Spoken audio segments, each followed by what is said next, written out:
हे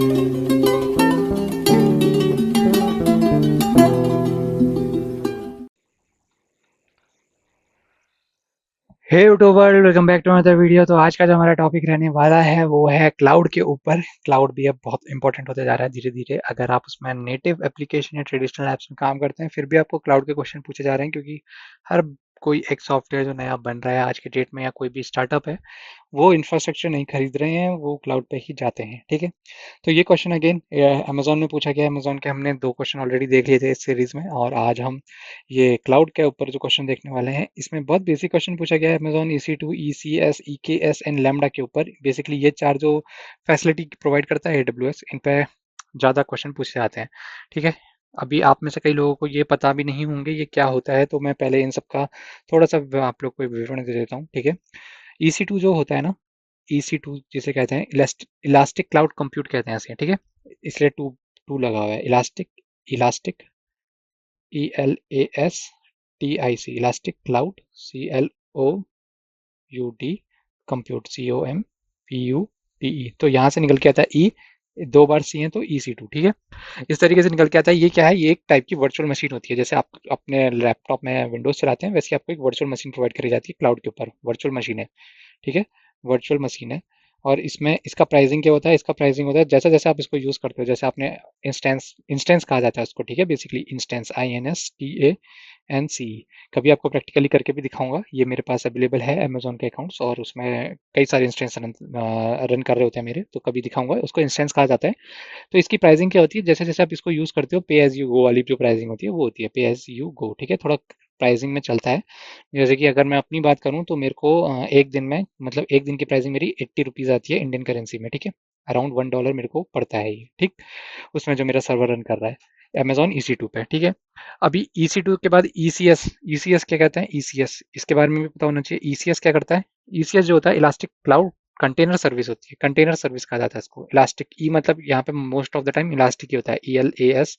elastic क्यों नाम दिया गया, ताकि आप इसको कैसे भी, जैसे इलास्टिक स्ट्रेच होता है, कुछ भी कर सकते हैं उसमें, आप कितना भी ले सकते हैं इससे, इस तरीके से। मतलब कि उसका कोई फिक्स साइज डिफाइन नहीं है। Elastic container service, SERVIC।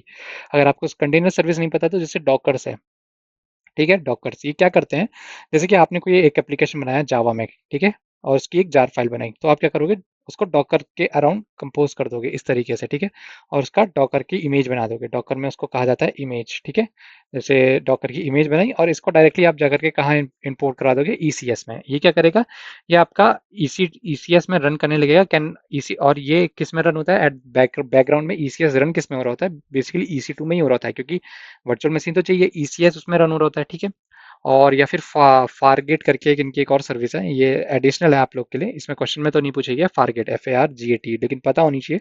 ये सर्वरलेस है, SERVERLESS। ठीक है, तो आप ECS को 2 तरीके से चला सकते हो, या तो EC2 बनाओ उसके अंदर ECS चला लो, ठीक है, या फिर ECS को डायरेक्टली फारगेट पे चला सकते हो, जो कि सर्वरलेस है। इस पर भी बात करेंगे।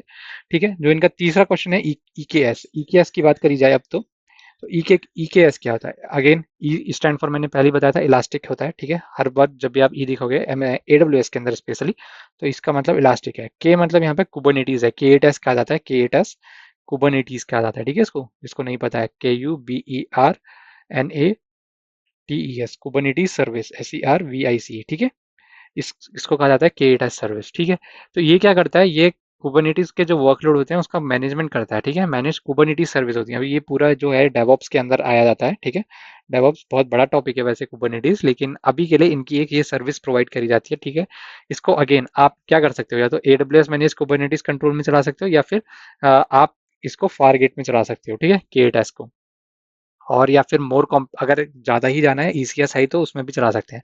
अब आ जाता है लैम्डा। लैम्डा जो है बहुत ज़्यादा यूज़ करा जाता है, LAMDA। ठीक है, इसमें क्या होता है, ये सर्वरलेस कंप्यूटर है। ठीक है, serverless, SERVERLESS, serverless computer, COMPUTER। ये सर्वरलेस का मतलब ये नहीं कि सर्वर है ही नहीं, सर्वर है, देखो क्या होता है ना, यहाँ बैकग्राउंड में EC2 ही है सबके पीछे, ठीक है। ये EC2 आपने खुद बनाया तो आपको एक्सेस है इसका। अब अगर आप लैम्डा में काम कर रहे हैं, LAMDA, तो इसमें क्या होता है, जैसे आपने कोई एक अपना जावा का कोड बनाया और उसकी जार फाइल बना दी, आप जाओगे सीधे लैम्डा में जाके उसको पुट कर दोगे। अब आपका हेडेक नहीं है उसमें जावा इंस्टॉल करना है, क्या करना है। अगर आपने EC2 लिया है तो उसमें आपको जावा भी इंस्टॉल करना पड़ेगा, फिर नो हॉप यूज करके, या फिर जावा हाइफन जार, जो भी आपके जार फाइल का नाम है, ऐसे रन कराओगे। लेकिन लैम्डा में क्या होगा, जार फाइल डायरेक्टली डाल दोगे, ये खुद देखेगा उसे, अच्छा जावा का कोड है, ठीक है, मैं यहाँ पे क्या करूंगा, जावा को इंस्टॉल करूंगा और ये करूंगा। ये सब लैम्डा गलत है, इसकी प्राइसिंग थोड़ी हाई होती है, ठीक है। मोस्ट ऑफ द टाइम जो MDM टाइप के प्रोजेक्ट होते हैं, MDM हो गया, या फिर तुम्हारा कोई ऐसा कंप्यूटेशन हो गया जो थोड़ी देर के लिए हिट होता है, उसमें लैम्डा जरूर यूज करा जाता है, ठीक है। तो लैम्डा क्या है, सर्वरलेस है, कहा जाता है सर्वरलेस, लेकिन बैकग्राउंड में EC2 है। हम टेक्निकल बंदे हैं तो हमें पता होना चाहिए, बैकग्राउंड में सर्वर तो हो गई, लेकिन हमको नहीं विजिबल है क्योंकि हमने लैम्डा सर्विस ली हुई है, इसलिए उसे सर्वरलेस कहा जाता है। आपको कुछ मेंटेन करने की जरूरत नहीं है, ठीक है। तो ये सारी सर्विसेज आपको अगर समझ में आ गई हैं, तो अब इनके बीच का डिफरेंस, जो कि मेन क्वेश्चन है हमारा, उस पर आ जाते हैं, ठीक है। EC2, ठीक है, उसके बाद ECS, इलास्टिक क्लाउड कंप्यूट, जो डॉकर्स वाला था, ठीक है। फिर कुबरनिटीज की पूछे गए थे, EKS, इलास्टिक कुबरनिटीज सर्विस, और लास्ट में हमने क्या बोला, लैम्डा, LAMDA, ठीक है। तो इन सब की बात कर ली जाए, तो ये क्या बोला था मैंने, ये है वर्चुअल मशीन, ठीक है, एज सिंपल एज दैट। इन सब के पीछे EC2 ही होता है। ये क्या है, कंटेनर, CONTAINER, कंटेनर सर्विस, जैसे कि डॉकर्स प्रोवाइड कराएगा। ये क्या है, K8S, कुबरनिटीज, KUBERNATES, ठीक है। डेवलपर्स के बीच में K8S कहा जाता है। एक, एक दो तीन चार पाँच छः सात आठ, आठ वर्ड है ना, यू से लेके ई तक, तो K8S कहा जाता है इसको, ठीक है, शॉर्ट फॉर्म में। और सर्वरलेस, ये होता है सर्वरलेस, SERVERLESS, ठीक है। बहुत डिटेल में इंटरव्यूअर घुस रहा है तो उसको बताओ, बैकग्राउंड में तो EC2 ही है, लेकिन वो हमको विजिबल नहीं है, ठीक है। लैम्डा फंक, ये सर्विस है, सारी सर्विसेज हैं, ठीक है। इसके बाद क्या होता है, ये आपको मैनुअली क्रिएट करनी होती है सब, इसमें आप मैनुअल काम करोगे, इसमें इसकी प्रॉक्सी मैनुअल सेट करोगे, इसके लिए आप सिक्योरिटी ग्रुप बनाओगे, वो आपको खुद क्रिएट करना है, कौन सा ट्रैफिक अंदर आएगा, कौन सा बाहर जाएगा, वो सब आपको मैनुअल करना है। इसमें क्या होता है, सेमी मैनेज, आप डायरेक्टली सर्विस ले सकते हो, सेमी मैनेज। आप अगर आपको नेटवर्किंग का ज्ञान नहीं है और आपको कुछ होस्ट करना है, तो आप इसमें भी जा सकते हो। ये सेमी मैनेज, आधा AWS कर देता है आपके लिए, आधा आपको करना होता है, ठीक है। इसमें क्या होता है, इसमें आपको एक कंट्रोल पैनल दिया जाता है, कंट्रोल पैनल दिया जाता है, आप उसमें से ग्राफिकल यूजर इंटरफेस होता है, उस हिसाब से आप कर सकते हो, ठीक है, पैनल, PANEL। और लास्ट में क्या होता है, ये लैम्डा जो होता है फुल्ली मैनेज्ड कौन करता है, AWS करता है, फुल्ली मैनेज्ड, MANAGED, मतलब इसमें क्या है, आपको कोड ला करके AWS को दे देना, भाई तू चला, मैं कुछ नहीं करूंगा, ठीक है। अब इसमें भी दो ऑप्शन होते हैं। इसमें क्या होता है, मैनुअल, मैनुअल के साथ आप ऑटो भी यूज कर सकते हैं, ठीक है। इसमें ऑटो भी यूज कर सकते हैं, AWS आपके लिए कर सकता है। और लेकिन मैक्सिमम टाइम ये देखा गया है, ये ऑटो, ऑटो और ऑटो पे ही चलता है, ऑटोमेटिक मतलब, ठीक है। इसमें आप मैनुअली अपडेट नहीं कर सकते, ठीक है। ये आप जैसे कि कस्टम ऐप, जैसे कि आपने कोई मोबाइल ऐप बनाया, कस्टम कस्टम ऐप बनाया, उसका फ्रंट एंड फ्लटर में है और बैक एंड जावा में है और होस्ट करना चाह रहे हैं, ठीक है। ये किस लिए यूज होता है, मैक्सिमम माइक्रो सर्विसेज के लिए, ठीक है। जैसे कि एक आपकी क्विज की माइक्रो सर्विस है, वो बहुत ज़्यादा यूज होती है, तो आप उसको यहाँ होस्ट कर सकते हो, एक ही माइक्रो सर्विस बहुत ज़्यादा चल रही है, ठीक है। और ये कंटे मतलब ऑर्केस्ट्रेशन के काम आता है, मैं ये वर्ड बोल नहीं पाता, अटक जाता हूँ, ORCHESTRA, ऑर्केस्ट्रेशन के काम आता है, ठीक है। कॉम्प्लेक्स कंटेनर बने हैं तो वो यहाँ डाल दो। ये इवेंट ड्रिवन ऐप है, event driven, DRIVN driven apps, ठीक है, APPS, ठीक है। अगर कोई सर्विस हिट करनी है, लेट सपोज आपको API हिट करते हैं और वो कहीं से डेटा ला के दे रहा है, तो बैकग्राउंड उसका बैकएंड उसमें लैम्डा में डाल सकते हैं, ठीक है। और ये इसके बीच के मेजर डिफरेंस होते हैं, ठीक है। तो इन सब के आगे जो होता है, सर्वरलेस कुछ भी हो, सर्वरलेस ऐसा कोई चीज़ होती ही नहीं है, लेकिन लोगों को समझने के लिए, क्योंकि लेमैन भी इस वर्ल्ड में होते हैं और मैक्सिमम टाइम वही डिसीजन ले रहे होते हैं क्या हमें लेना है करके, ठीक है। टेक्निकल बंदे ज़्यादा इन्वॉल्व नहीं करे जाते उस टाइम पे, तो एक या दो ही बंदे इन्वॉल्व करे जाते हैं, उनके बाद दबा दी जाती है।